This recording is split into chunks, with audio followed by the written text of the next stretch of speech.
Ho, ho, ho to everybody out there. Hey, y'all already know what time it is. It is Christmas time. Christmas time is here, baby. I am Zay for life, and this is Burgess. This is another episode of Burgess&son. I'm father and son, like father and son. How are you doing today, Mr. Burgess? Very wonderful indeed. Ready for Christmas in a couple days? In a couple of days, indeed. Middle of the week. Christmas is going to be on a Thursday this year. I'm kind of excited about that. Thursday, then head into the weekend. That's the same for New Year's, head into the weekend. So, extended weekend low-key for some of us. Some of us still got to work, maybe before and after. Sorry to y'all already, off rip. But, yeah, man, it's been a crazy December. I felt like, I'm not going to lie to you, I feel like 2025 just started yesterday, and now we're about to head into 2026. I just blinked, and we're through the year. We talked about it last week. I think, like, the football season went by fast this year. And so, as y'all can see, we are decked out. We got the Christmas decorations on for me. And then this is a very special episode. This is why Mr. Burgess have on the very special Steph Curry 30, because this is episode 30 for Burgess&son, another milestone within our episodes. I feel like yesterday we was recording episode 1. It felt like yesterday. Yeah, in the garage. In the heat. It was hot in there too. Yeah, we changed our mind quick about our sentence quick. All right, but all in all, basketball is heating up. Football is really heating up, and it's getting good. But we're going to actually start the show off with what we saw on Friday.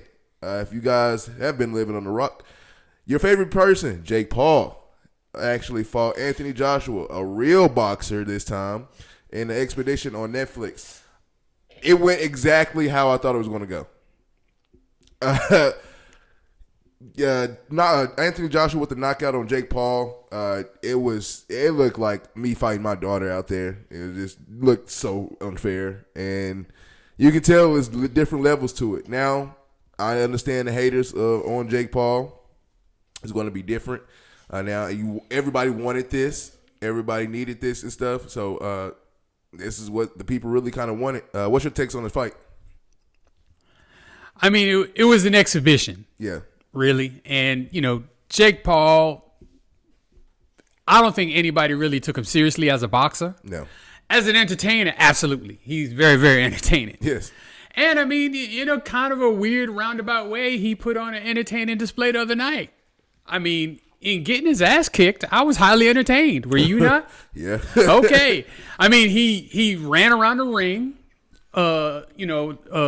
kind of like you said, like a little kid running away from, his dad after he did something wrong and his dad is about to whoop him. But eventually Anthony Joshua caught up to him and, gave him some of that get right. Yeah.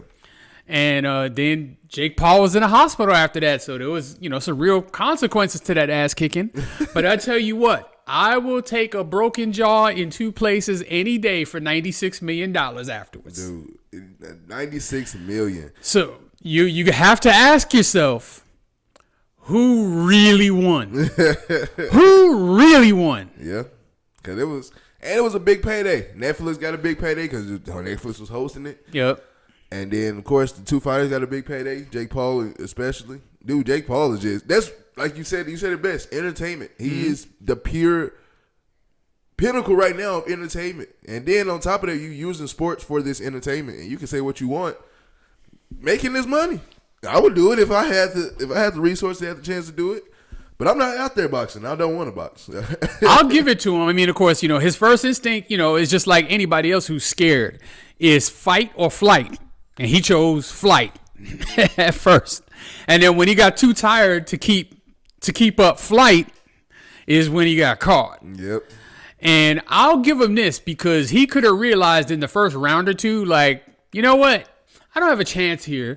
Let me just find me a little soft spot on the canvas. And, the first time he hits me halfway decent, I'll just fall out and not get up. Mm-hmm.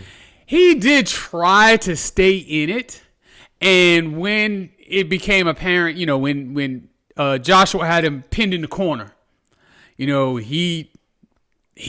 could see it in his face. He knew the hammer was coming.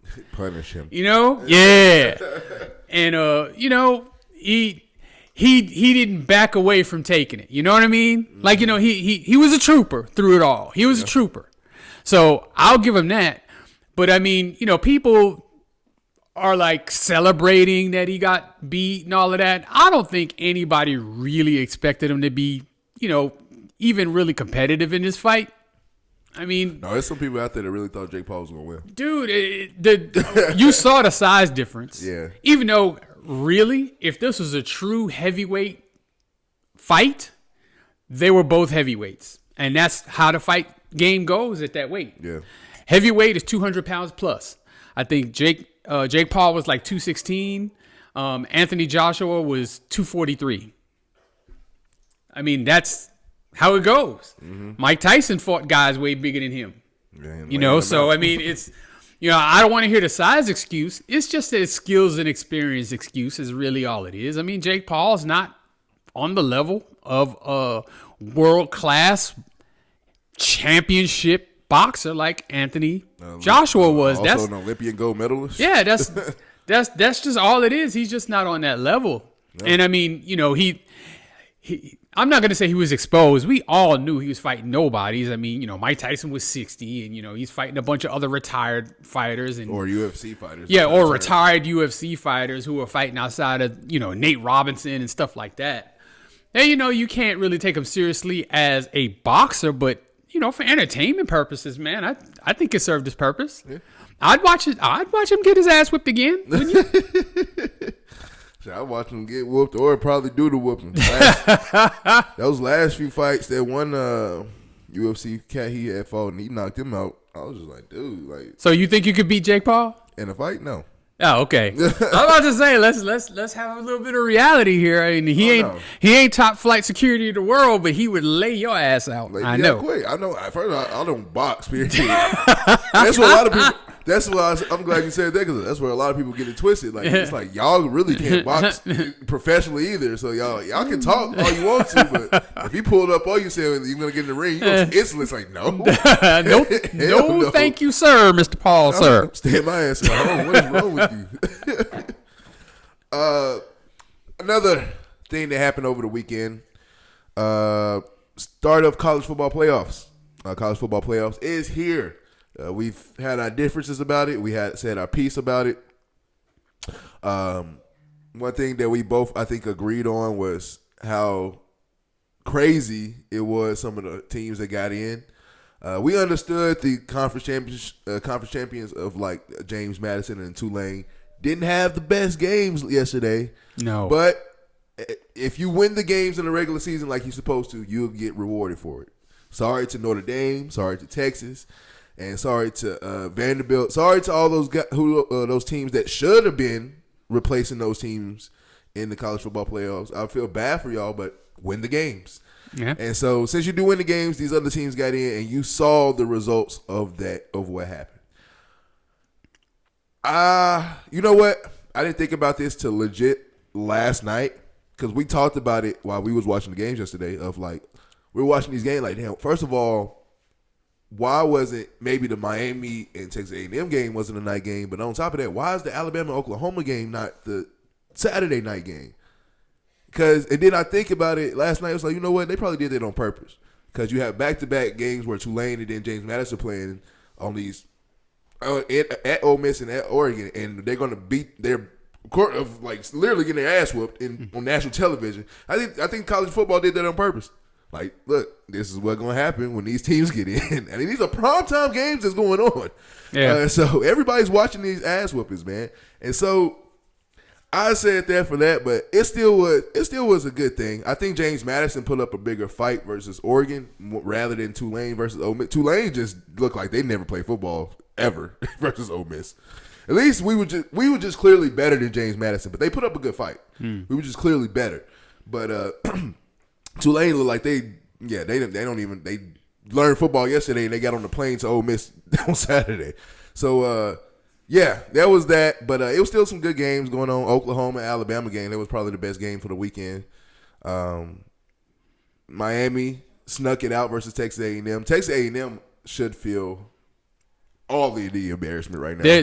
They're fraudulent. Dude, I'll go into that later, but they're just fraudulent. Dude, it's sickening and it's bad all at the same time, because it's just like, dude, like, Y'all was so good for so long of the season, and like the last 3 games, y'all just got exposed. Fraudulent. Even the game when we was in Vegas, I forgot who they was playing. South Carolina. Fraudulent. They had to come back, but you're down. What? So what was your takes on the first round of the college football playoffs? All right, so it was uneventful except for the Oklahoma. Well, I mean, excuse me, except for the Oklahoma game and the Miami game. Yeah. As a Texas fan, this first round couldn't have went any better for me. Yes. So Oklahoma, one of our arch rivals, got their ass beat at home by Alabama. That was pleasurable to watch. And then our other arch rival, Texas A&M, they got their ass handed to them in their own home against Miami. So Texas, and may I point out once again for all the Texas A&M fans and all the Alabama fans who were poking fun at Texas saying, where's Texas, all of that. Just remember that Texas played a game against each of y'all and beat both y'all asses just like y'all got beat this weekend. So y'all shut the fuck up. All of you.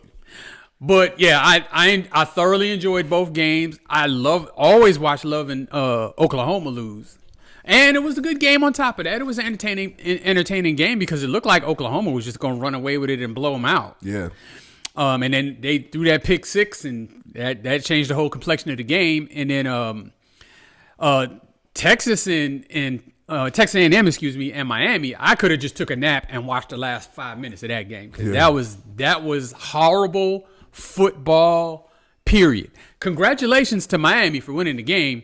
But that was terrible. I would say in the world we live in today, it's only terrible because we want to see points. And the game has changed significantly. We don't see running anymore. We see more passing, and passing leads to scores.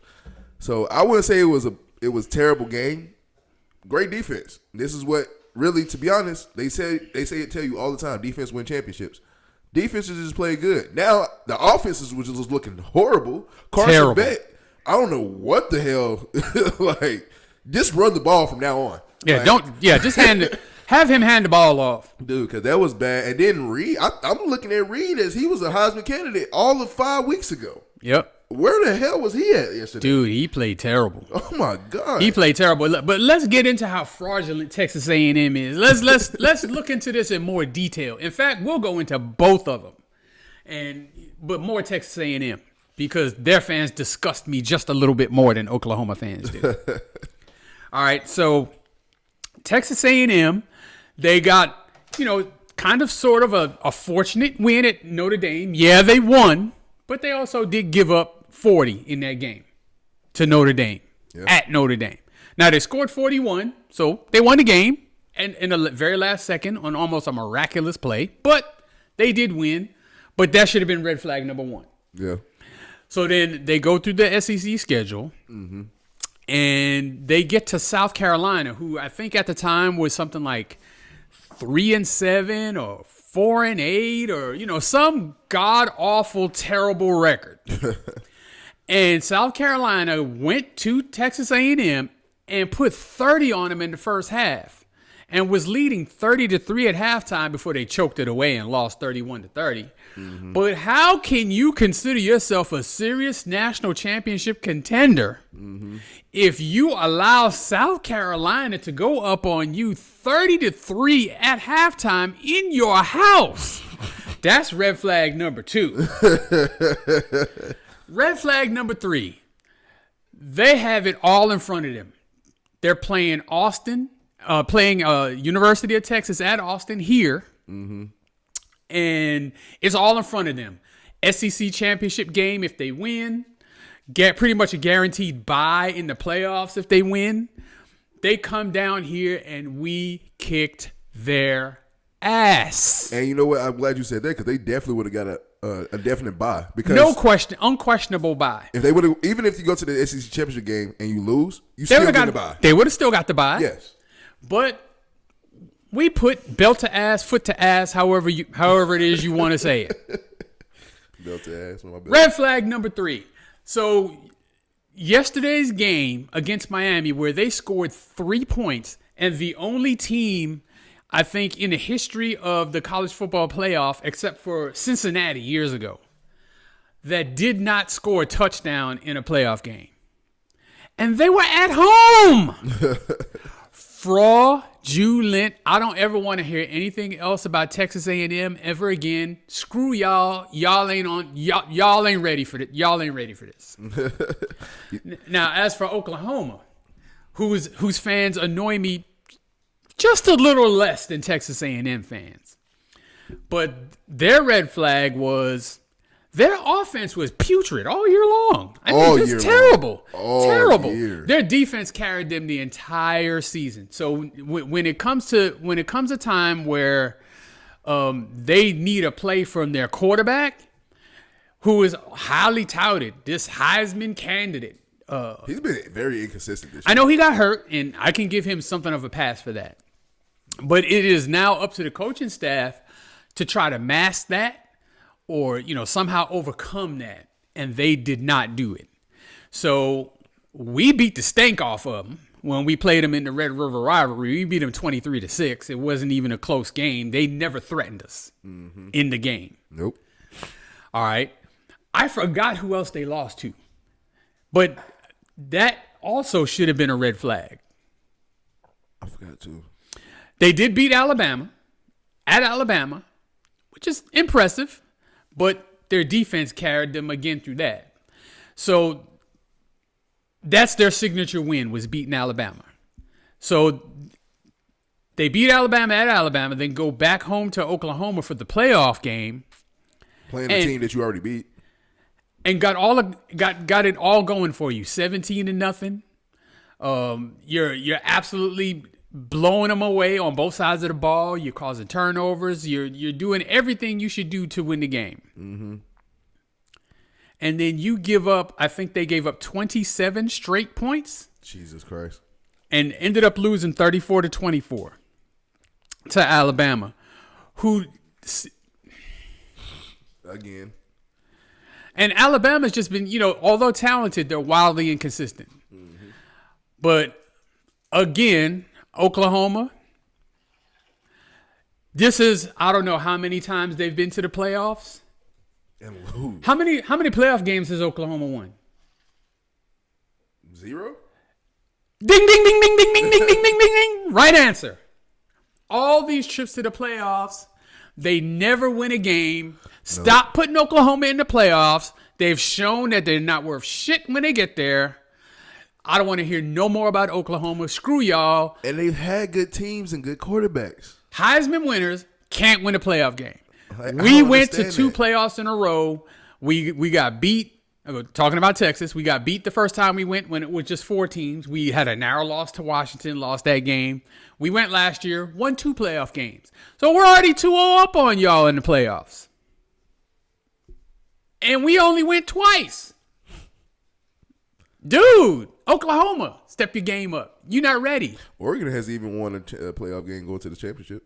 They have not, really? Yeah, we have. Okay. We beat Florida State. Yeah, that's what I'm saying. Yeah. But, I don't want to hear anything more about Oklahoma and Texas A&M gloating about Texas not getting there when we beat y'all. There was a game that was played. They played the games, right? Yep. What happened in them games? Who won? Yeah. No. Say who won. You know who won. You got Texas in there. That's right. Texas up in this biatch. So, yeah, Oklahoma, Texas A&M, y'all can go home, cry in your stew. Oh, yeah, he was already at home, so. Yeah, whatever. Go back to the dorm room. So, yeah, you prepare for basketball season, as one of the guests at my house yesterday said, get ready for basketball. They say send them home. Yeah, send them home to basketball. Yep, send them into basketball season. That's what he said. I said, damn. Yep. I like that one. Shout out to Sal, man. Shout out. All of the games was really just crazy. Kind of like a little bit like last year. I think this year's game was worse than last year. First round games, I would say. Yeah, but the reason why the first round games are not going to be good is because there's probably going to be two teams in the playoff that shouldn't be in the playoffs. Yeah. They're just not on the level of the other 10 teams. And that's because of the rules. So, I mean, you can't blame James Madison. You can't blame Tulane. You can't. You can't even blame the committee. The committee is following the rules. And The rules say you got to have group of 5 teams in there. I would say this, though. Let's just say that, Notre Dame or Vanderbilt gets in over a Tulane, a James Madison, but they still lose.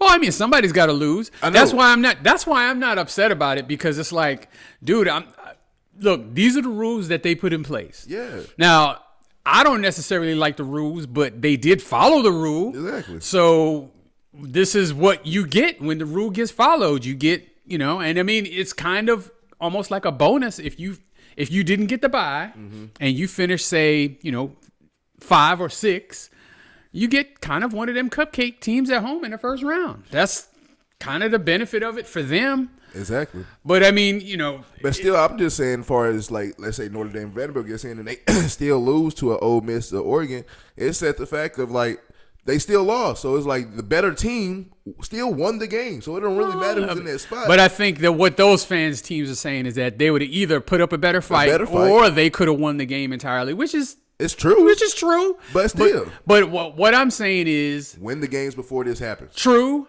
And ultimately, that's the way the system is set up. Stop crying about, it's not the 12 best team. It was never designed to be the 12 best teams. Yeah. That was never in the plan.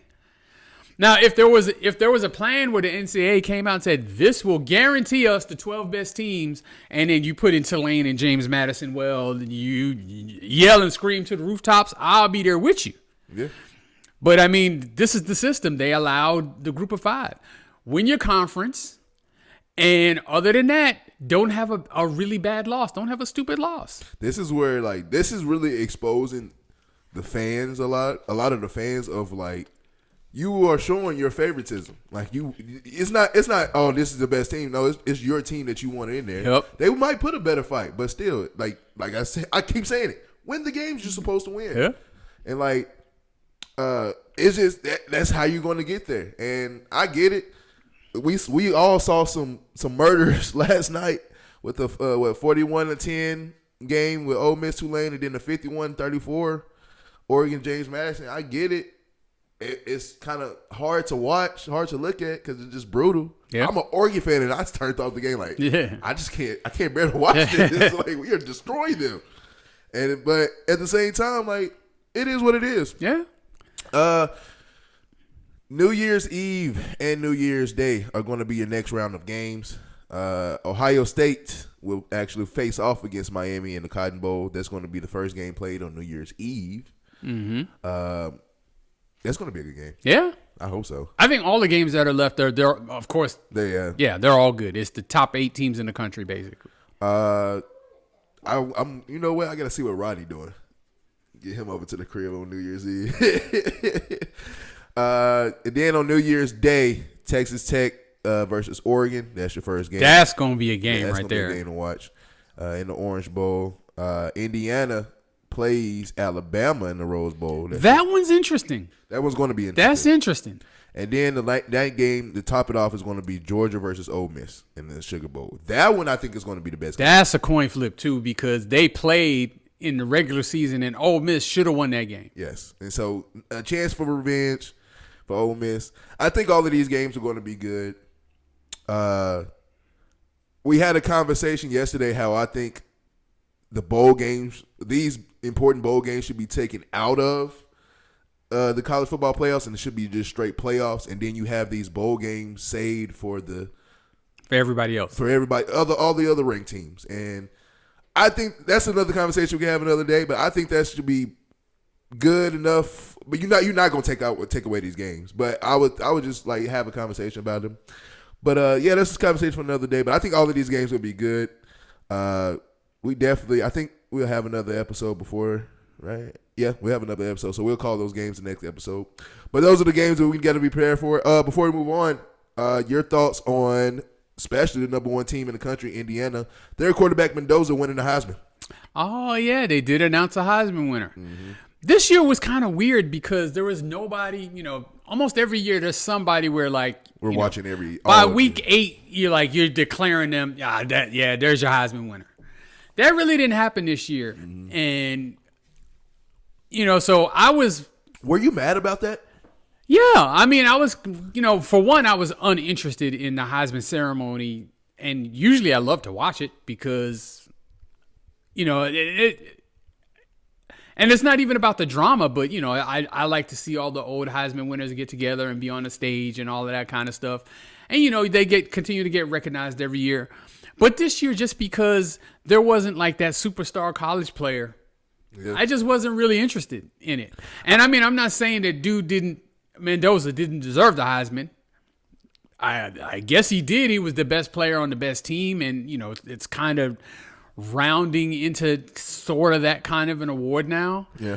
I thought the running back from Notre Dame actually should have got, as much as I've been dumping on Notre Dame lately, I thought the running back for Notre Dame should have had more consideration. But, it's becoming more and more a quarterback award. That quarterback from Vanderbilt was like, man, F y'all voters.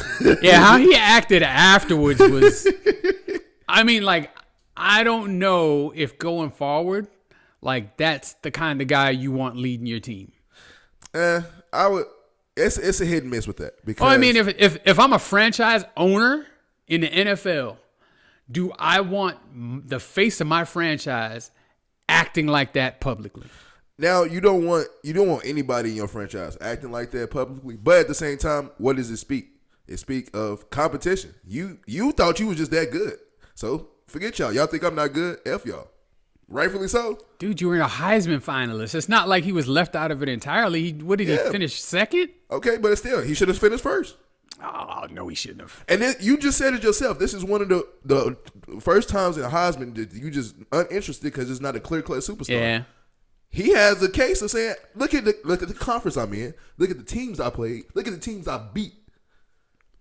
I don't know about his personal life and all of that, but I'm almost looking at him like he's the next Johnny Manziel in every sense. No.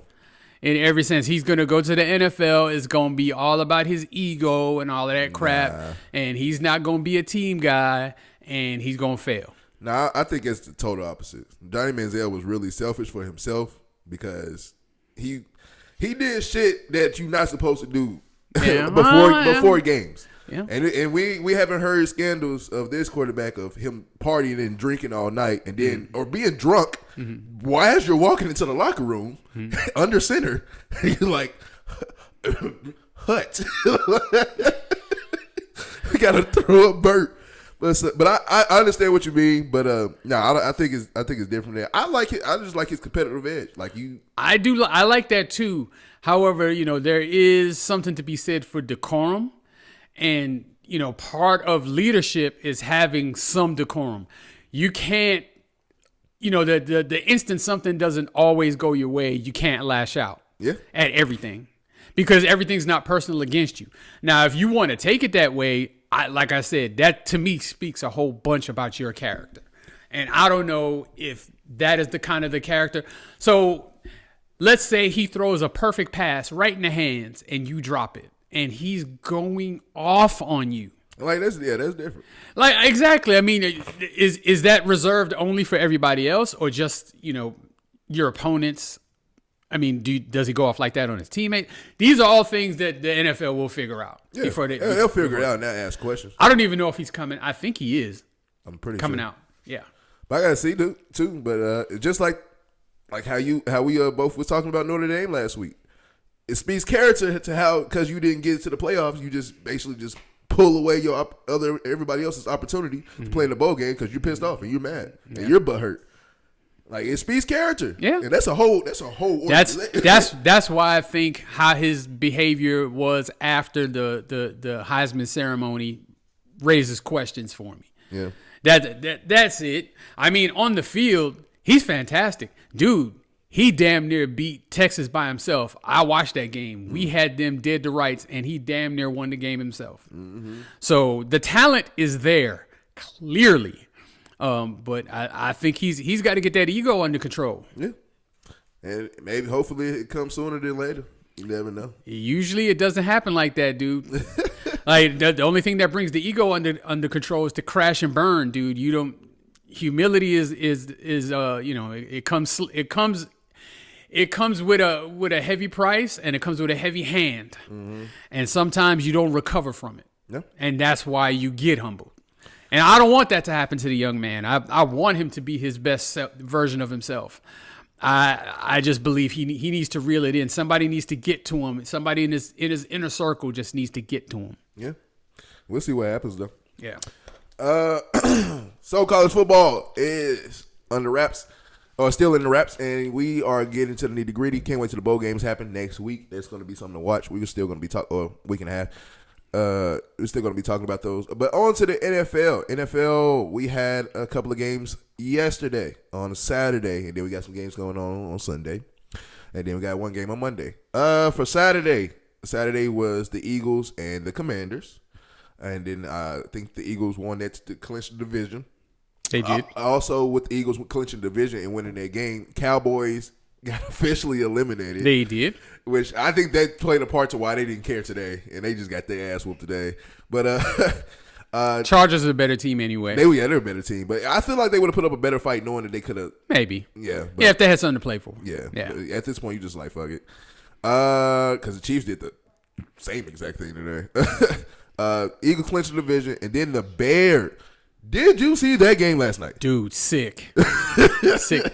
Shout out all the people I know who are Bears fans. Okay. So, I mean, like, we know several. We know several. And, I mean, this has got to be their dream season. This season for them, it was like my season with the Commanders last year. Mm-hmm. Like, we just won ridiculously close game, crazy comebacks all year long. And they did the same thing. And they look to be down and out. Yep.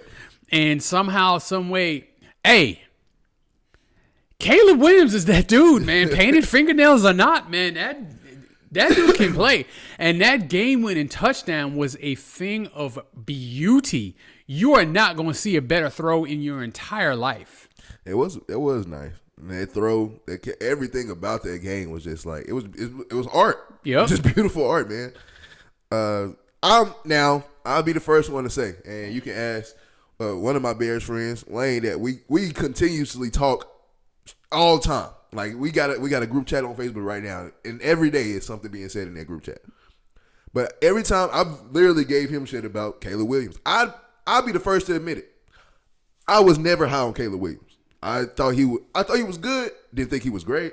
I didn't think he was Heisman worthy. I thought that yes, he can look good for a couple of plays, but you got to play the whole game. And you're not getting to the playoffs. You're not winning the right games as you should. And you're just not a winner. In my opinion, I thought he wasn't really just a winner. I just thought you looked good for a couple of highlights. Shut up, Zay. That's exactly what's going on for the past years. He's been shutting me up each and every week, each and every year.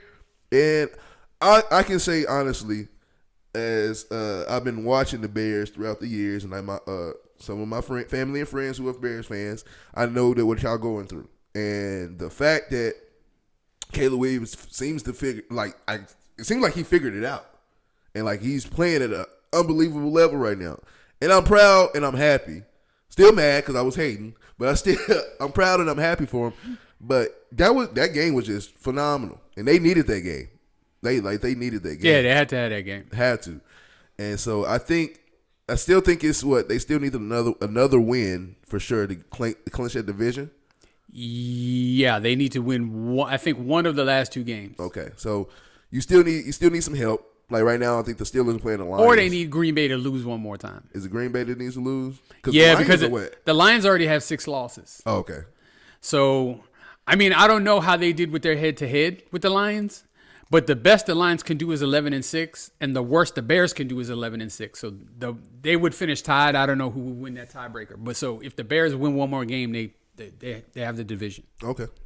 But dude, that division is crazy. If he would have asked me what you did ask me before the season, the Bears are going to be. You would have told me the Bears are going to be the number one team in that division, and the Lions could possibly be third. The Lions may not make the playoffs. And I literally would have looked at you and said, I would have looked at you like, you hear this? What do you mean the bet, man? Get out of my face, man. And it's happening in real time right now. Yep. So it's going crazy. Another team I would have said that I would have told you that they was done by week 5 or 6 was the Texans. I thought the Texans were done. What, 1-4, 1-5? I like, dude, they not going anywhere. That defense is elite. Dude, they're on the verge of probably winning the division. If Jacksonville loses, it's over. Like the Texans are on the roll right now. Yep. And so I think they're going to make the playoffs either way. Whether they win the division, whether they win the division or not, they're going to get in the wild card at least. Yeah. And they're dangerous, man, because their defense is no joke. Dude, no joke. Dudes on the edges, Anderson and Jesus, I can't think of that. Daniel Hunter. Mm-hmm. Dude, them two coming off either edge, man, that's woo. And then before we actually started recording, remember we saw the pick 6 from Derek Stingley. Yep. Stingley is a bad boy. They don't on defense. They don't really have a weakness. They don't. And like their linebacker core is we had She's Alshire. Alshire is nasty. You can say dirty player or whatever, but he is a true linebacker.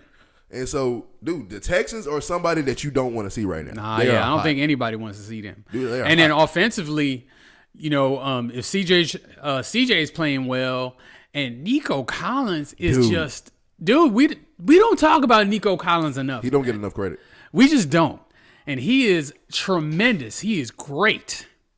Mm-hmm. And he's just not coverable.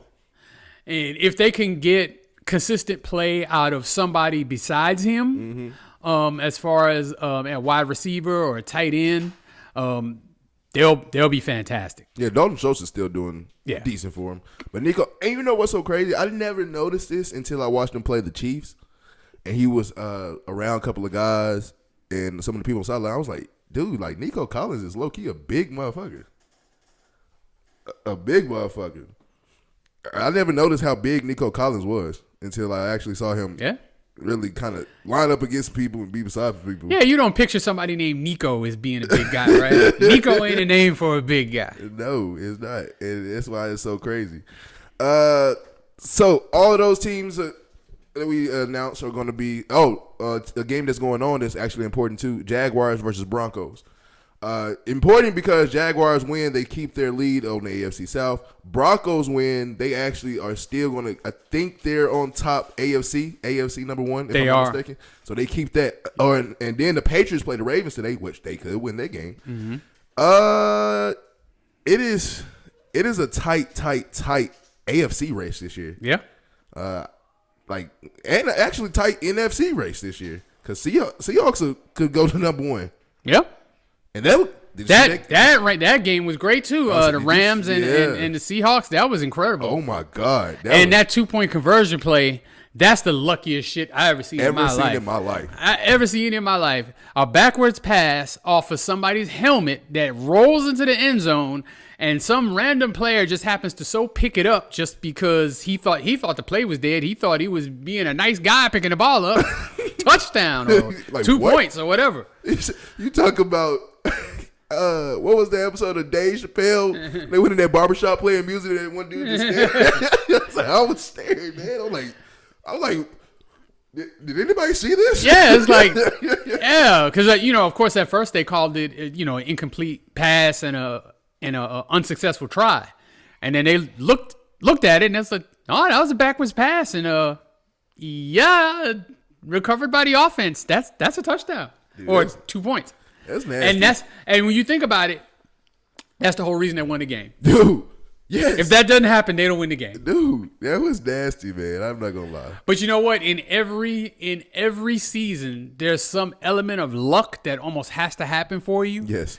That springboards you and your team, to a higher level. Mm-hmm. And I mean, maybe this could be that for the Seahawks this year. Maybe. It could be. As that running game is crazy. Defense is nice. Their defense, especially their defensive line, is crazy. Mm-hmm. DeMarcus Lawrence, dude. He got a resurgence this good. Yeah, he's looking like his 2017 self right now. Mm-hmm. He looking good. I'm happy and proud for him. I like that he said I left the Cowboys because I knew I wasn't going to win shit there. Damn. True. You childish. Dude, man, yeah. Seahawks. The race for both NFC and AFC is crazy, and now low key, the Eagles have been struggling here and there, so we kind of iffy on them. The Chiefs are not going to the playoffs at all. It's wide open. Yep. Like, this is the first time I can say that, like, everybody's interested. And, like, I'm interested. I just want to see what happens.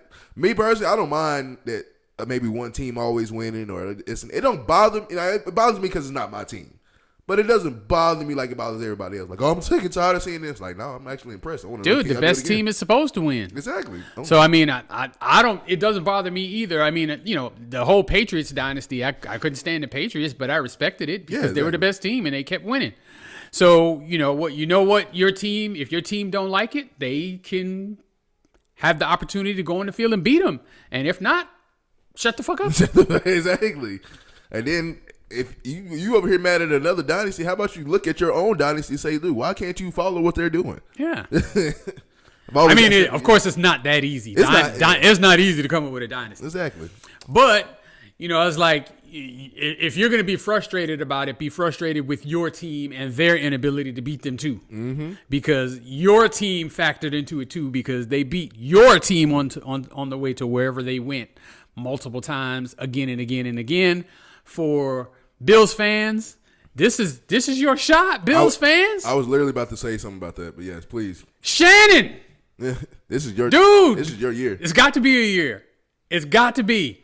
There's no Patrick Mahomes. And you might dodge Lamar. Right. And Lamar may not make it. Burrow's not going to make it. Nope. Dude. There's no way. There's no excuse. Dude, there's no excuse. I'm going to go on record right now. If the Bills don't win the AFC this year, fire the coach.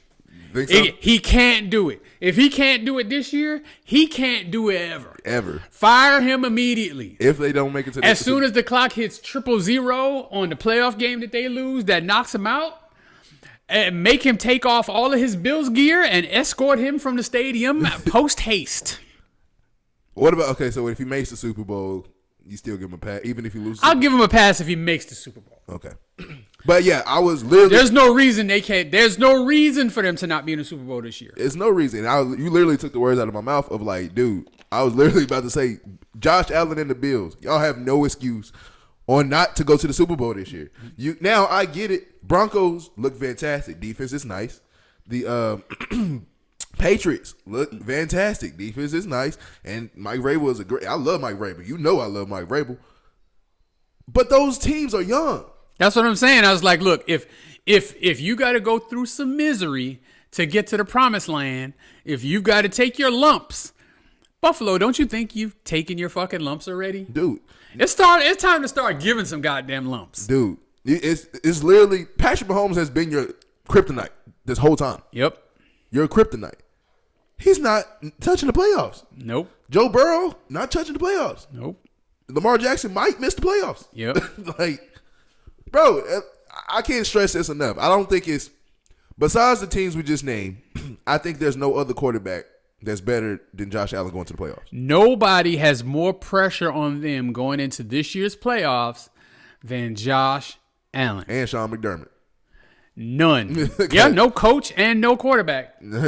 Each individually, no more coach, no more player, and no more combo of coach and quarterback. Dude. Has more pressure on them than the Buffalo Bills. I mean, like I said, that game, they lose in the AFC playoffs. It's a wrap. You must fire the coach. Because even if, let's just say the Patriots losing, you're like, oh, well, they're young.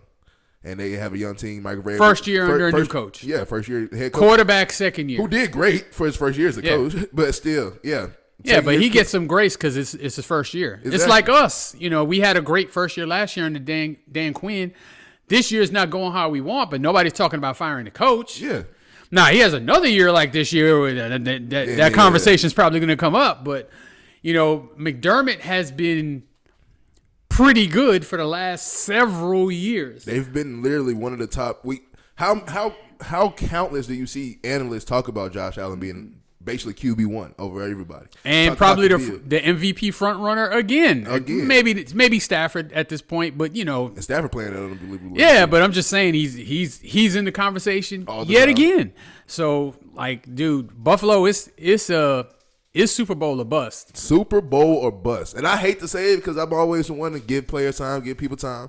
Look at the greats that used to play. They've had time. They've had time. It's just.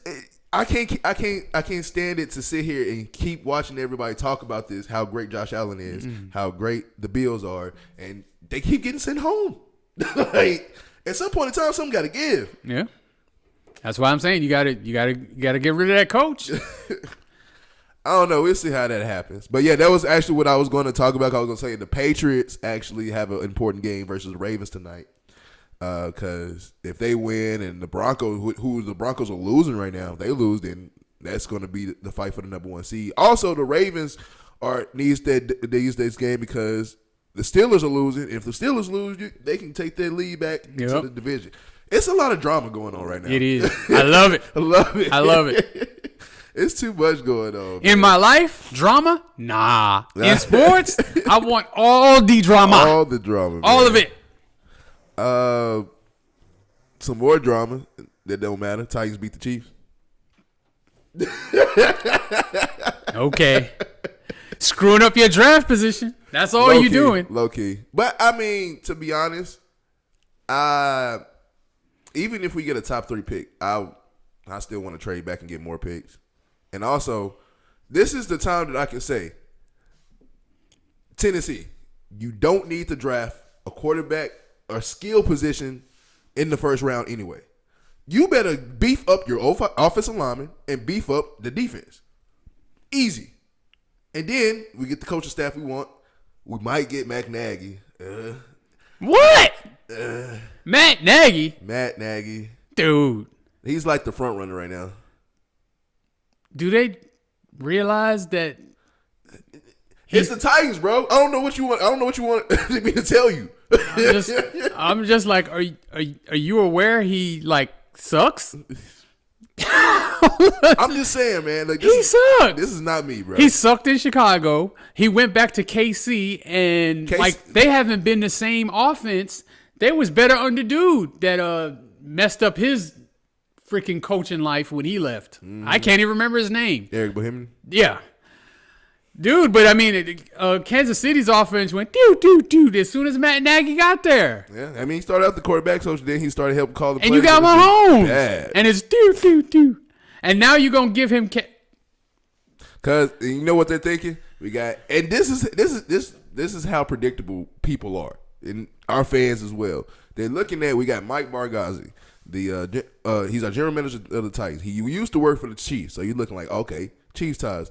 Oh, he says Cam Ward. It kind of reminds me of Patrick Mahomes. So what you go do? You go benefit that by getting a quarterback or a coach that coached Patrick Mahomes, and you think it's going to work out, right?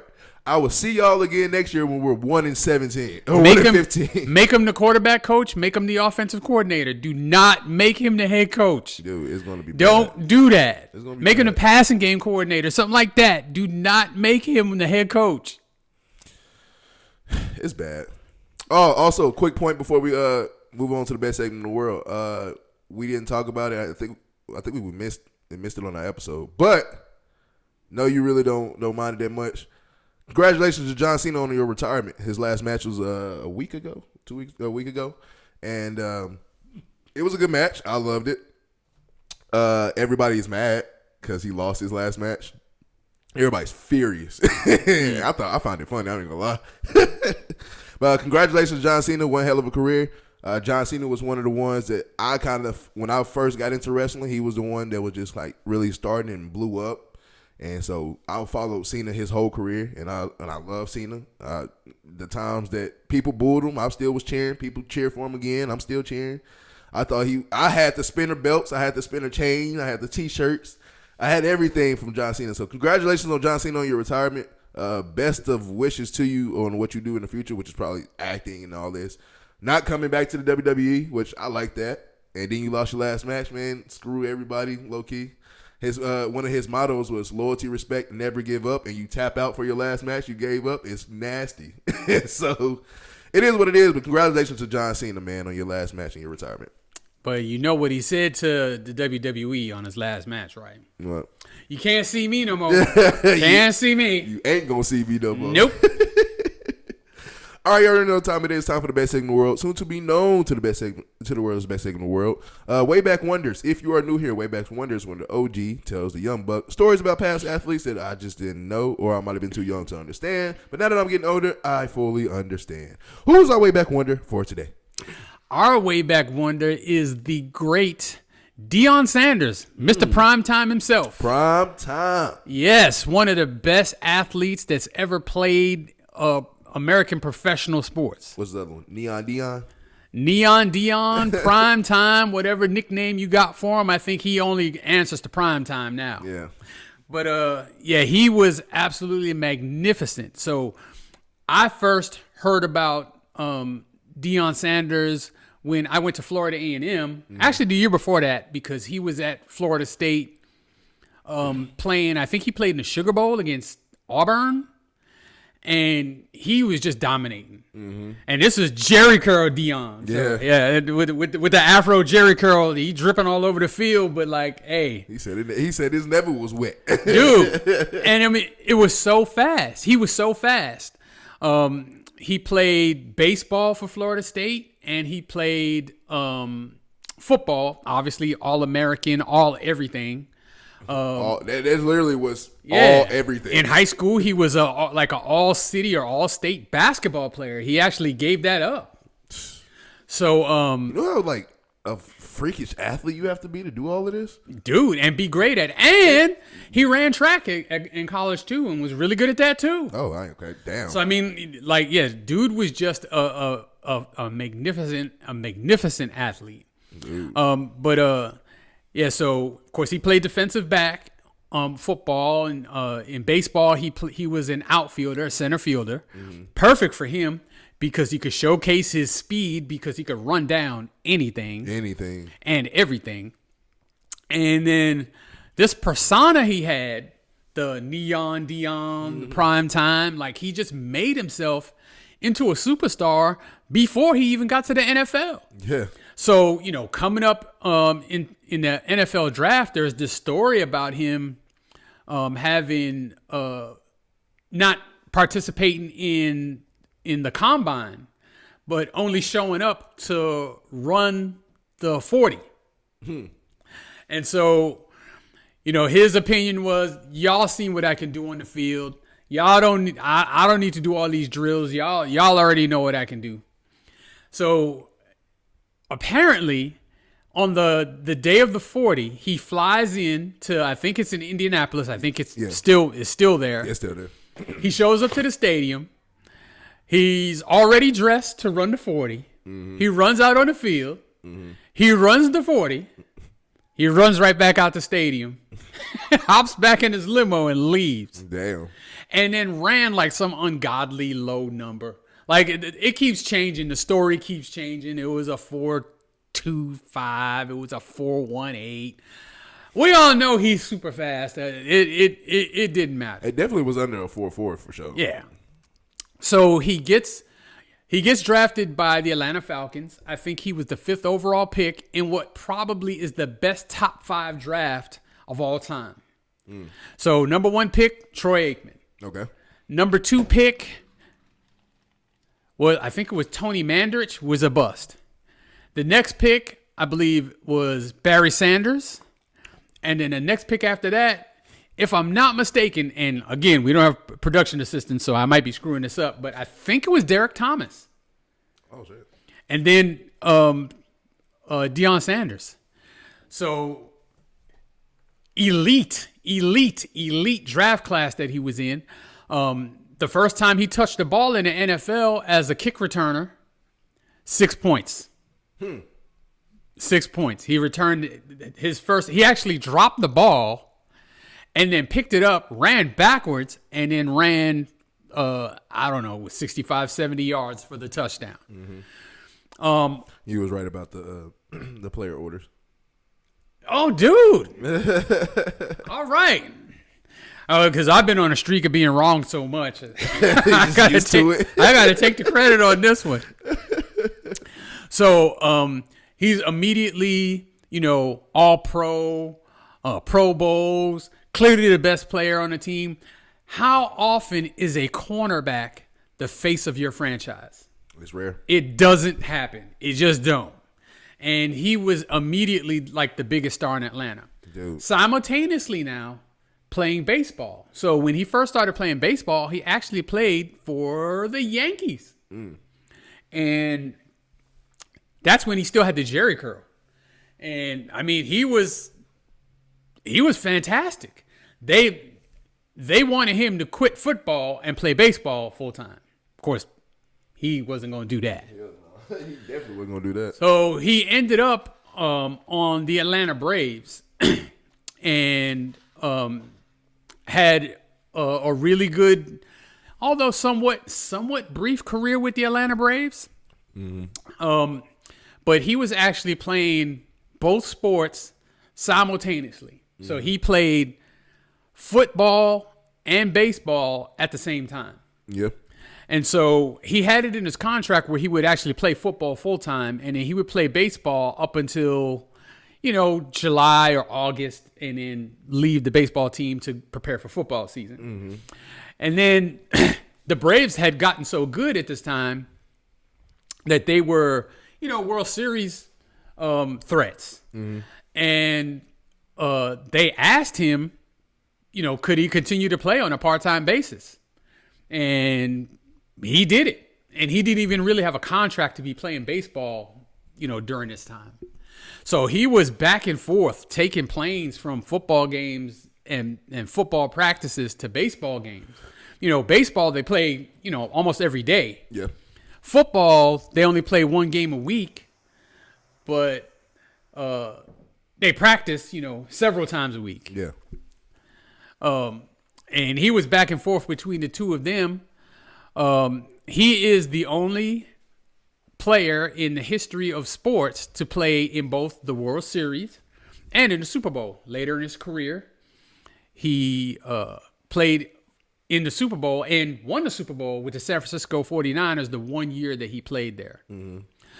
So did he win with the Cowboys too or no? he did. Okay. So after his 1 year with the 49ers, he signed as a free agent with the Cowboys. And he played there for the majority of his athletic prime. And they did win, I believe they won one Super Bowl. He won the two with Jimmy Johnson was before he got there. And the Cowboys lost to the 49ers that year. And then the next year, the 49ers let Deion go, and he went to the Cowboys, and then the Cowboys won with Barry Switzer as the coach. Okay. I thought he was on the 49ers more than 1 year. He was only on the 49ers 1 year. Damn. 1 year. And they won the Super Bowl, and he won Defensive Player of the Year that year. And so why did they cut him? they didn't cut him. They just didn't re-sign him. Oh, okay. He was a free agent. So that's the whole reason. I think that's the whole reason he was on the Niners to begin with. I don't know if the Atlanta Falcons traded him because they didn't think they didn't want to pay him, or maybe his contract expired with Atlanta and San Francisco only gave him a 1 year deal. I don't remember the whole ins and outs of that, but I do remember that he only had a 1 year deal with San Francisco, and then after that, he left and went to the Cowboys. And the Cowboys made him the highest paid corner in the history of the game. And I think among the highest paid defensive players in the history of the game at the time. Damn. And so he basically set the standard while he was in his prime that you don't even throw to his side of the field At all. And there was actually a little bit of controversy around Deion Sanders because people said you can't be defensive player of the year or fear defensive player if you're not a hard hitter or a big tackler, which admittedly he wasn't. Yeah. No, I mean, he would tackle, but I mean, he's not going to put your lights out, and nobody's scared to death of Deion tackling him. Mm-hmm. What they're scared to death of is Deion Sanders taking the ball away from them. Dude, picking it off. Hey, and I mean, he did that with frequency. And I mean, a lot of times it wasn't even his receiver. Again, he basically took away half the field. If the receiver that you were trying to throw to was in his vicinity, he was going to be participating in the play somehow, some way. And what you hope is that he don't grab the ball and start high stepping the other direction. Because when that happened, it was 6 points. 6 points, dude. I mean, an absolute fantastic player. And one of the things that kind of amazes me about Deion Sanders, a couple of like character things, is that like he doesn't curse. He's never cursed. Yeah. Yeah. I mean, even now, of course, we know a lot more about this now that he's, a head coach, for Colorado, and he's kind of back in the spotlight again, because of that. But, he's not one of those guys that went out and did all that party, and he had that persona, he had that image, but that wasn't really what he did. Yeah. Yeah. Even though that must be the money video, I bet you he wishes he had that back. Yeah, I bet you he rethink that nowadays. That was hideous. That was hideous then. That still it was the GOAT when but I mean, but that shows you how big of a part of pop culture he was at the time. That he was friends with MC Hammer. I mean, and that's kind of how he, got into the music business. Mm-hmm. So, but just as an athlete, there probably aren't many more skilled in every area. I mean, he's obviously speed, his hand-eye coordination to be able to be a really good baseball player. I mean, people who know baseball said that if he dedicated himself 100% to baseball, that he could have been a Hall of Fame baseball player. And that says a lot. I absolutely believe that. He definitely did dedicate himself to football, and not only is he a Hall of Famer, he is arguably the best cornerback that's ever played. The best. He's definitely the best corner I've seen play. And I mean, I'm 54 years old, so I've been closely following football since the mid '80s. So I haven't seen a better cornerback than Deion Sanders. No, it's something that comes close, but it's just it's him, man. Yeah. It's like how do you study the game so well that you like just to know it like that? Yeah. And like you said, it don't have to be his receiver. As long as you in his vicinity, you think you wide open, and the quarterback throws it, you like, where the fuck? I mean, he's undercutting routes on players he's not guarding, and he's not playing zone. He's playing man. Like, he's guarding a whole other player, and he's running over and snatching the ball from somebody that he's not even matched up with. It's insane. It's insane. So, I mean, the disadvantage you're at when you're like, okay, if number 21 is on this side, you're going to have to throw the ball over here. Yep. And then on top of that, let's not forget that he was also a really good wide receiver, that he also played offense and was really good at that. I mean, he's a burner. You can't cover him one-on-one press coverage because he's strong enough that you're not really going to be able to jam him, and then he's fast enough. You're not staying with him. No. Nobody is. And I mean, he caught his share of bombs. Now, to his credit, he didn't, necessarily seek the spotlight where he wanted to play wide receiver full time. He came in, kind of situationally and that kind of thing. But they used him well. Yeah. And he's clearly, without question, one of the best players.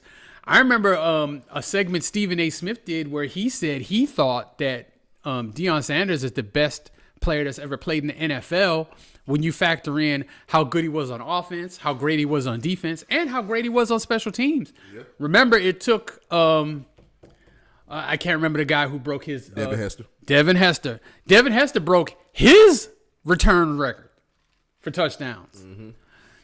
So, the guy was just a multifaceted threat on the football field where you just kind of had to account for him, whether he was playing defense, playing offense, or if he was back there, to receive a kick. You better do your best not to kick it to him. You don't want the ball in his hand. You don't want the ball in his hands. You do not. That's one of my favorite quotes he said when he was in college. He's like, if you kick it to me, you're going to hear the band playing. Yeah. I was like, damn. Yep.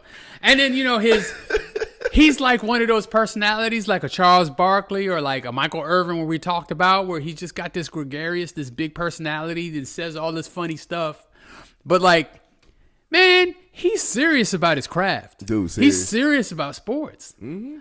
And I mean, he's always been one of my favorites, even though I could not stand the Jerry Curl back in the day. But he's always been one of my favorites. Yeah. Yeah. That's a good one. You already know I love me some Deion, man. Deion's Coach Prime Sanders. I've always loved and studied him all the time and everything. And I always thought he was a great player myself. Like I always do, I always ask questions or have statements at the end. I would say, though, I guess my excuse me. I guess my question would be, how epic will it have been if both of them was in their prime at the same time and actually played for the same football and same baseball team, and that's Deion and Bo Jackson? That would have been epic.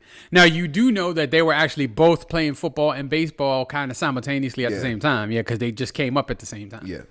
But I want to see, like, in their prime, I wanted to see them on the same team for both football and baseball. That just would have been phenomenal. That would have been, it would have been probably the biggest draw in sports for either team, whatever team it was on, because both of them were just huge stars at the time. Both of them. And super athletes. Yeah, and just crazy, both of them. Like, these are the types of people that move the needle. Mm-hmm. You know, that put butts in seats and eyeballs on TVs, like I always say. Yeah.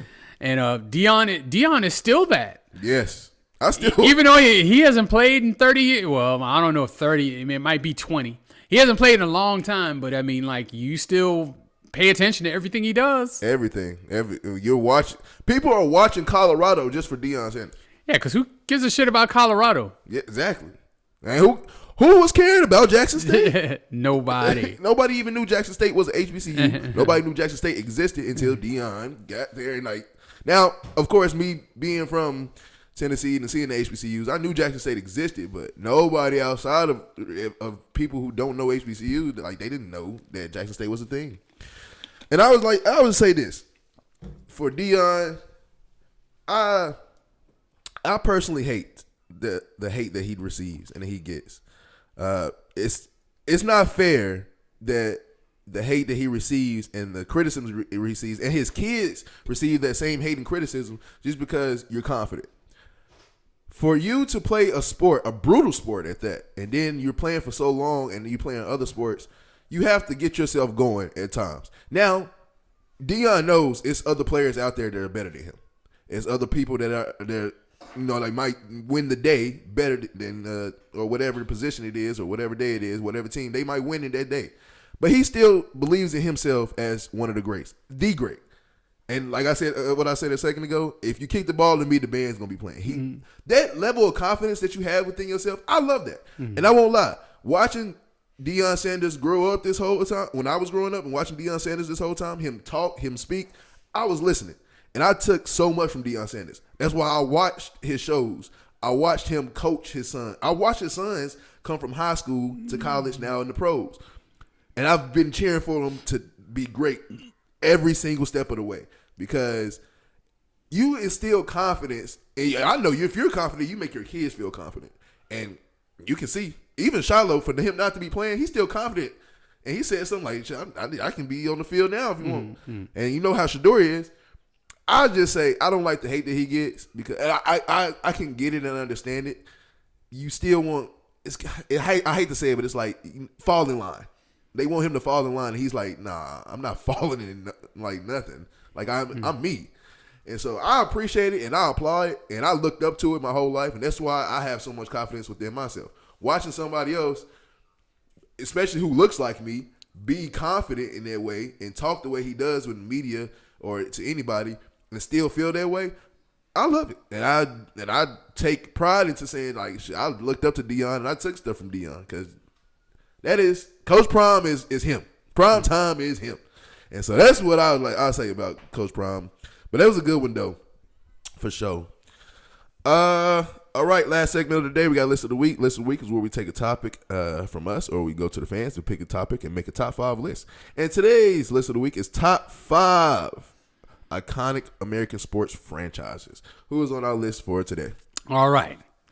So at number 5 for the most iconic American sports franchises, we have the Pittsburgh Steelers. Pittsburgh. Yeah. So 4 Super Bowls in a row, 5 Super Bowls, I believe, total. Iconic, fans everywhere. Pittsburgh Steelers fans are everywhere. Everywhere. And Pittsburgh is not necessarily a big major American city. And I actually struggled with number 5, whether I should put in Pittsburgh Steelers or Green Bay Packers, because I think they're both kind of in the same kind of boat. But I gave the edge to the Steelers for their long-term stability. Yeah. And the reason I say that is because I have been following the NFL since, I'm going to say, 1982. That organization has had 3 coaches. In 1982, I was 11 years old. Mm-hmm. They were coached by Chuck Noll. Mm-hmm. Then they were coached by Bill Cowher. And now they're coached by Mike Tomlin. Yep. And it's something that's not seen anywhere else in any sport, anywhere. Then if you look at some of the iconic, just all-time great players that have come through there, along with, the historical success that they've had, I know you talked about it not too long ago, I forgot the year, but that was probably one of the best defenses. 1978. Or best teams, 78 period. Steelers, yeah.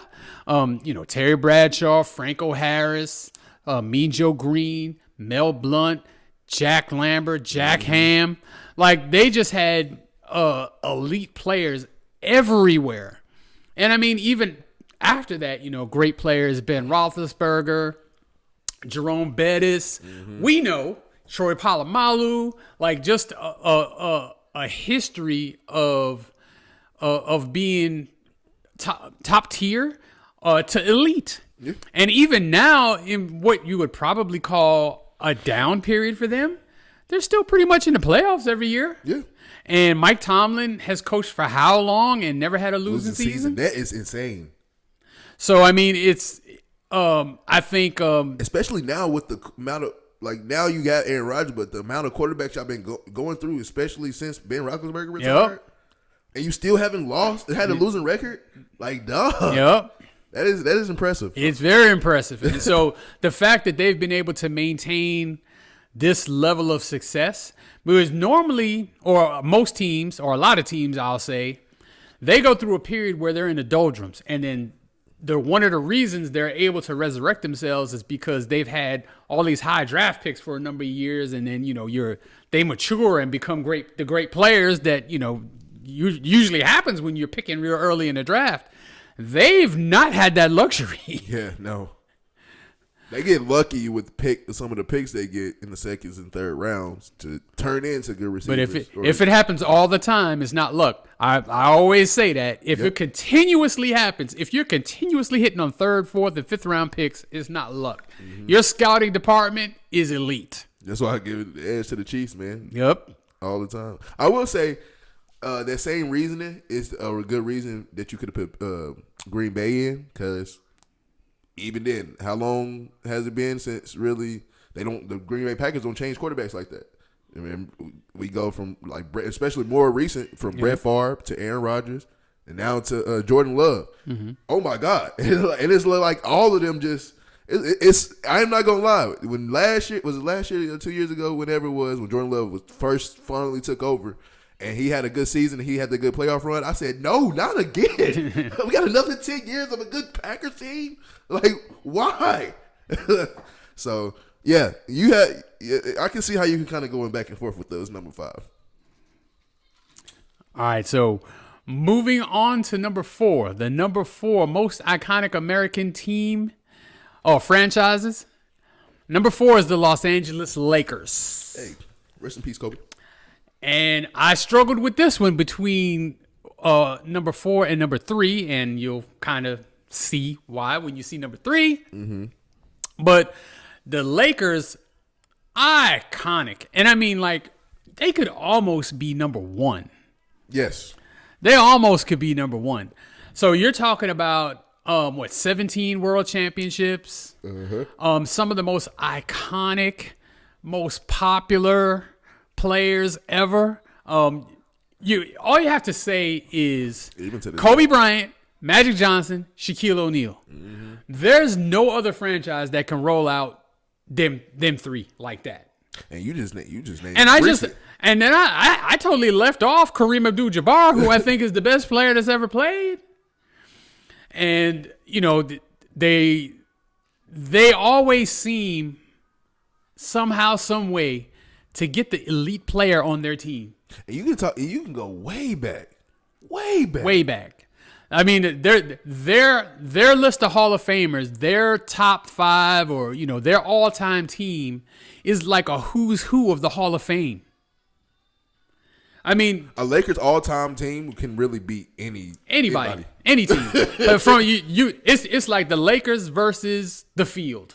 Literally. And the Lakers have had the best team. You have a harder decision of who to start. Yep. I mean, you're talking about, and these are players who might not even make the top 5. Okay, Magic would, but like Jerry West, Elgin Baylor. Yep. You're talking about Kobe. You're talking about Magic. You're talking about Wilt Chamberlain, Shaquille O'Neal, Kareem Abdul-Jabbar, James Worthy. Like the list goes on and on and on and on. And LeBron James. LeBron James is on down the list, really. Way down the list. I mean, honestly, you probably can't even call him a top 10 greatest Laker. Yeah. Just because he hasn't played there, but 6, 7 years or whatever it is. Mm-hmm. And like the other guys are, career guys. So even Pau Gasol. Yep. Pau. Yeah, I mean, look, there's been a ton of players, and I know I'm leaving people out that I should be ashamed to leave out. You can't think about it. Yeah, I mean, and now like you're looking for the future. You're talking about Luka. Yep. And then like again, they just always have a way of getting these elite players in their fold. Whether they draft them or trade for them or sign them as free agents, they just always seem to attract them. And I mean, LA, there's not a bigger fan of the city of Los Angeles than me. I love LA. Yeah. But I think it speaks to one of the reasons why I believe that there's such a successful franchise, because people want to be there. Yes. So, moving on to number 3. Which I, again, struggle just a little bit with it, but only because the Boston Celtics have one more championship than the Los Angeles Lakers. I'm giving the number 3 spot of the most iconic American sports franchises to the Boston Celtics. Thank you. I appreciate it. Yeah. It's just because I can be objective. That's it. Otherwise, they wouldn't even be on this list. I hate them. But, they've got some who's on their list too. They got a list of Hall of Famers. Yes. Bill Russell, Larry Bird, Kevin McHale, Robert Parrish, Kevin Garnett, Ray Allen, Paul Pierce. The truth. Yeah, I mean they got a whole list of players. And you know what? And the sad part is we got a list of players, and we got one more championship than the Lakers, and I still would put the Lakers roster over us all time. Yeah, I would too. And they have the mystique of the old Boston Garden, like that was a thing. Yeah, I mean it was a thing. Like if the game was in the Garden, as they say in Boston, in the Garden. Hey, look, dude, the Celtics are going to find a way to win that game. Like the ghosts of the Garden was going to help them win that game. Mm-hmm. And that's cool. Look, as much as I hate the Boston Celtics, just because I hate Boston, in general as a city, they're great. Yeah. And this is an example of a team that they've had some lulls. But, man, they've had some highs, man. Yeah, I was there with the hope, especially more recent. I was there with our lows, and I was there with our highs. And, a pretty innovative team, too. They've won a championship in this new era where it's 3-and-D or whatever you want to call it, where you just chunk up a bunch of 3-pointers. They've won with that. Yes. They've won with an elite center and a big man. Mm-hmm. They've won with a point forward like Larry Bird. Yep. I mean, they've done it any way that you wanted to do it. Oh, the big 3. Yep. They've started the whole Big Three thing. Everybody's mad at Miami for that, but I mean, they were the ones who put that together first. Boston started it, Miami like elevated it. Well, I think the difference between Boston's and Miami is that Boston, the organization, put it together, and Miami, the players, put it together. Yeah. And I think that's the reason why people are mad at Miami. I'm just mad because I just had to play that in the playoffs. And couldn't beat it. Couldn't beat them. Couldn't beat it. I think we was talking about yesterday. We was looking like it was Game 6, and like we was up 3-2, and I was like, "Yo, it's over." Then some demon took over LeBron, and he just went off. I'm looking like, "Yo, what happened?" LeBron happened. Oh man. And so, I mean, for me, being as a Knicks fan, we've never really been able to get past the Celtics. And last year, when we finally did beat them in the playoffs, that was like our championship because we laid down like bitches against them Indiana Pacers after that. Yeah. So, I thought we had a team good enough to go to the finals, and we couldn't get past the Pacers. So, I gotta give respect to Boston as much as I can't stand them. I hate them. But I do have to respect that they are a great franchise and have been for decades. So, number 2, moving on. This is another franchise I hate, and I hate them even worse than I hate the Boston Celtics. So but I cannot deny it. I can't. And I'd be biased if I was too. So the number 2 all-time iconic franchise in U.S. American sports is the Dallas Cowboys. You just can't deny. We all know they haven't won a Super Bowl in 30 years, and they haven't been to the NFC Championship game in that same amount of time, and yada, yada, yada. Yep. And I celebrate that with everybody else because fuck the Dallas Cowboys. Fuck the Cowboys. But, dude, they have won 5 Super Bowls in total. They did win 3 out of 4. And if Jerry Jones could have kept his ego in check and not got rid of Jimmy Johnson, we could have been talking about a much longer stretch of them winning. His marketing genius cannot be denied. As much as I can't stand Jerry Jones, well, generally because I can't stand the Cowboys, but since I can't stand the Cowboys, I really can't stand him. Yeah. But his marketing genius has shaped the NFL to what it is now. Yeah. The way the free agency is now, and marketing and doing these endorsement deals and all that kind of stuff. All of this was shaped heavily by what Jerry Jones did. He basically made you feel like this is America's team. Despite the fact that they have not been as successful as any Cowboys fan would want them to be over the last 30 years, they are by far the number 1 draw on television anytime they're on TV. Dude, even when they was not that good, they still was on primetime TV. Still. Cooper Rush could have been playing. They're still the number 1 draw on TV. It didn't matter who the quarterback was. It almost didn't matter who the players were. Like they always put butts in seats and eyeballs on TVs. They just always have done it. They still continue to do it now. Obviously, there's been some iconic, great players that have come through there. Some of the best players that's ever played the sport. If you're going back to Roger Staubach, Bob Hayes, Drew Pearson, Tony Dorsett, Randy White, Too Tall Jones, Emmitt Smith, Michael Irvin, Troy Aikman, all of them guys, even up to, the more current guys like, Jason Witten, Tony Romo. I even put Dak in there. Dak's been a tremendous quarterback. As much hate as he gets. As much crap as he gets, he's a really good quarterback. I tell you all the time. And there's not too many teams that'll say no if there was offered Dak. Yes. So, but they just haven't been able to put it together, and I in my opinion, it's because of the owner, operator, president, general manager.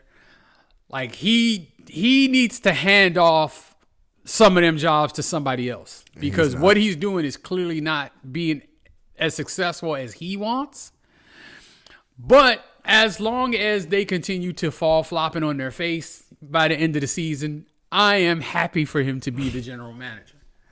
But I also have to give him the ultimate respect because there has not been a more successful owner.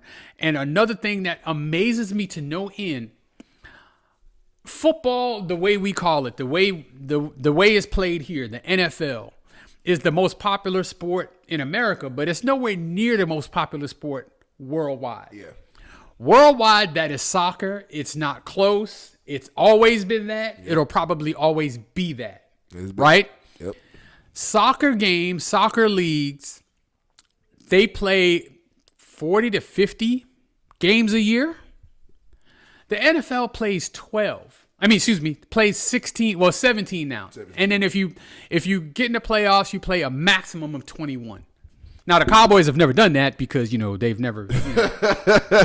But despite that, the number one most valuable franchise on planet Earth. We're not talking about the United States. We're talking about anywhere in the world. The most valuable sports franchise is the Dallas Cowboys. They play the least games in a country where this is the only sport that's number one. Yet, it's the biggest, most valuable franchise in the world. And they haven't had success in 30-something years. The man's a genius. Evil genius, but I don't know. No, maybe evil. Cowboys fans may think he's evil. Exactly. I think he's a marketing genius, and he's a so-so football guy, whatever. But that franchise is so iconic. That star is kind of universally recognized everywhere. So you see that star. Even players, when they get drafted to the Cowboys, that's one of the first things they talk about is that they get to wear the star. Mm-hmm. And of course, they kind of recognize that they're setting themselves up for a career of mediocrity. But hey, they get to wear the star, and with that becomes extra earning opportunities and extra earning potential because it's the Cowboys. Yeah, you definitely gonna be on TV. Yeah, every week. We live in Texas, so we see every Cowboy game comes on here because we're a couple hours away from Dallas, and everybody here is a Dallas Cowboy fan. Oh my God! But even nationwide, they get all the national games. They get all the Monday nights and Sunday nights and Thursday nights and all the standalone games. I think Thanksgiving. I think I saw something like they have a contract basically with the Sunday night football. Is like they have to have a minimum of 5 for Sunday night games. That's crazy.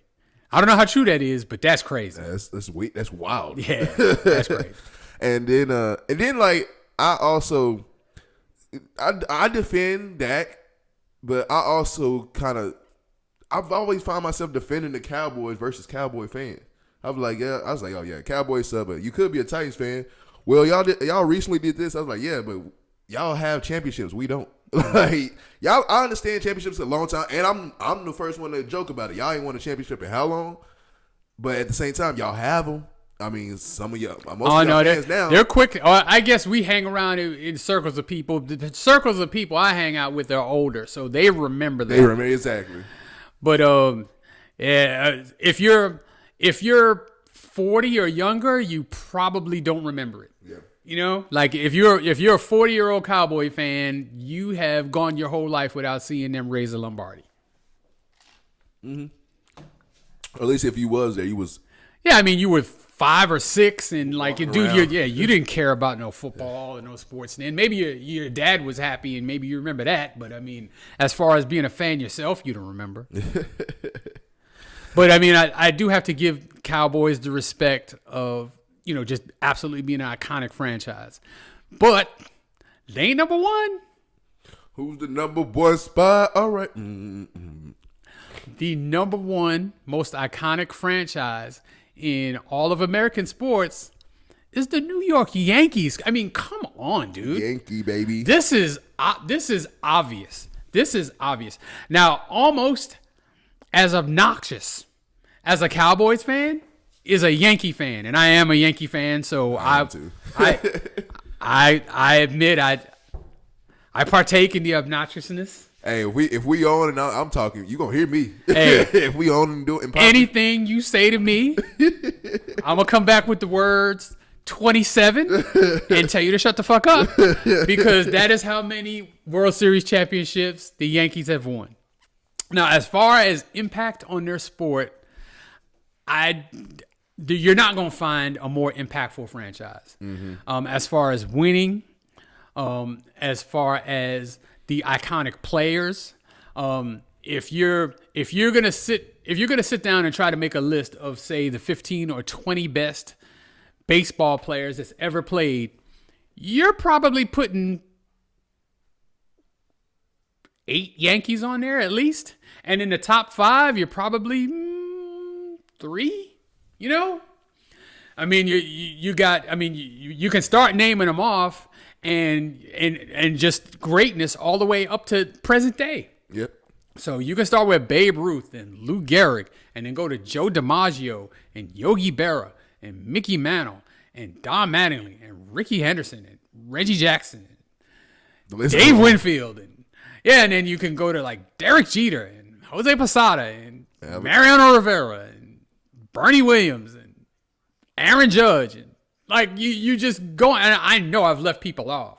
Is this another situation like the Lakers and Celtics where they just had so many absolutely great players that it's expected. Like, you expect the Yankees to have somebody that's MVP worthy on their team every stinking year. Yeah, I think the Yankees on the baseball wise is like the closest to the Lakers when it comes to, you look at that list and like you can really just make a Hall of Fame list of just their players. Yep. Most loved and most hated. And I think you can say that about every franchise on this list with the exception of the Steelers. Mm-hmm. I don't know anybody who hates the Steelers outside of the teams in their division. But, the Yankees are just hated. And I think that has a lot to do with New York as a whole. People hate New York that ain't from New York. Yeah. I learned that the hard way. After I graduated from high school in New York and went to college in Florida, I realized how much people do not like New Yorkers. Yeah. And, to some degree, that is valid. It's valid. And as a fan of the Yankees, I can absolutely back up that validity. Yeah. But the Yankees, everything about them is iconic. That NY on the hat, iconic. I got 2 hats. I don't think there's a more popular sports hat sold than a New York Yankees baseball cap. Mm-hmm. None. And I know Jay-Z likes to, hype up that he's the one that made the Yankee hat famous. No, you're wearing the hat because the Yankees are famous, dude. Yeah. Let's not get it twisted.